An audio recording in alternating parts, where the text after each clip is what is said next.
আল্লাহ সুবহানাহু ওয়া তাআলার ৩টি ইসিম পড়ে হাতের তালুতে ফু দিন। স্বামী অথবা যে কেউ আপনার আয়ত্তে চলে আসবে ইনশাআল্লাহ।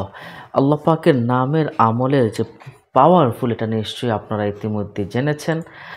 আর আপনার ঘরের ভিতরে যদি অশান্তি থাকে, বিভিন্ন রকম শত্রু থাকে, বা আপনার শ্বশুর, শাশুড়ি, স্বামী বা স্ত্রী বা আপনার ননদ বা আপনার কাছের কেউ আপনার শত্রু হয়ে যায়, তারা আপনার সাথে অত্যাচার করে, যে সমস্ত বোন তার স্বামীর অত্যাচারের কারণে অনেক বেশি পেরেশান হয়ে আছেন, স্বামী আপনার কোনো কথা মানে না, কথা শোনে না, আপনাকে শুধুই অনর্থক বকাঝকা করে, তাদের জন্য এই আমলটা অনেক পাওয়ারফুল হতে পারে ইনশাআল্লাহ। আল্লাহর ৩টি ইসিম পড়ে হাতের তালুতে ফু দিন। স্বামী অথবা যে কেউ আপনার আয়ত্তে চলে আসবে ইনশাআল্লাহ। আসুন আমলটা একটু একটু করে আমরা জেনে নেই। দেখুন, পবিত্র এশার নামাজের পরে আপনি আমলটি করবেন। পবিত্র এশার নামাজের পরে আপনি যখন আমল করতে বসবেন, অবশ্যই পাক পবিত্র হয়েই তো বসবেন। হ্যাঁ, তারপর আপনি দুরূদ শরীফ পড়ে নেবেন ১১ বার বা ৩ বার, কমপক্ষে ৩ বার আপনি দুরূদ শরীফ পড়ে নেবেন। দুরূদ ইব্রাহিম হতে পারে বা সবচেয়ে ছোট দুরূদ হতে পারে সাল্লাল্লাহু আলাইহি ওয়া আলিহি ওয়াসাল্লাম। এই দুরূদটা আপনি ৩ বার পড়ে নেবেন। তারপর আপনি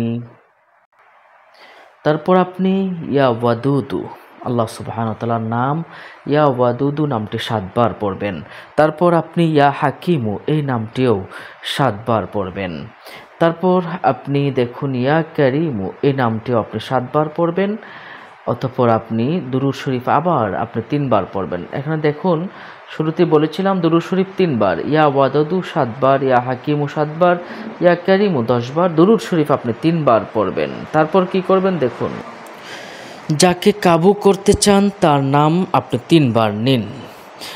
এখন মনে করুন আপনার স্বামীর নাম আব্দুল হান্নান। মনে করেন আপনার স্বামীর নাম আব্দুল হান্নান, তার নাম আপনি 3 বার নিলেন। তারপর ডান হাতের তালুতে আপনি ফু দিতে হবে।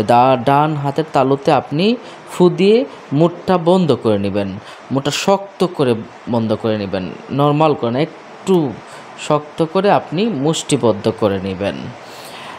তারপরে কি করবেন দেখুন, আপনি চোখ বন্ধ করে নেবেন, মুখ কিন্তু বন্ধ থাকবে। তারপর চোখ বন্ধ করে ২-৩ মিনিট স্বামী বা যাকে বাধ্য করতে চান তার কথা আপনি বলুন, চিন্তা করুন যে আমি আল্লাহ, তুমি তাকে বাধ্য করে দাও।